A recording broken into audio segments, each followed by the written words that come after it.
चौरसाची बाजू दुप्पट केली तर क्षेत्रफळ किती पट होईल? तर या ठिकाणी विद्यार्थी मित्रांनो, आपण प्रॅक्टिकलच्या माध्यमातून हे उदाहरण समजून घेऊया. समजा सुरुवातीला चौरसाची बाजू 4 सेंटीमीटर आहे.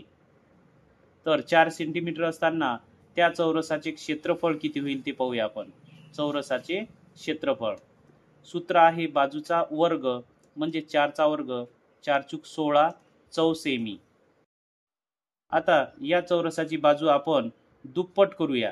आता बाजू दुप्पट केल्यानंतर या ठिकाणी बाजू होईल चौरसाची 4 गुणिले 2 म्हणजेच 8 सेंटीमीटर.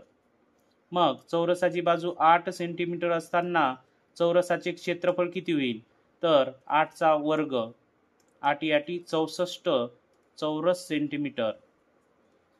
आता बाजू दुप्पट केल्यामुळे क्षेत्रफळामध्ये किती पटीने वाढ झालेली आहे हे काढण्यासाठी आपण 64 भागीला 16 करूया.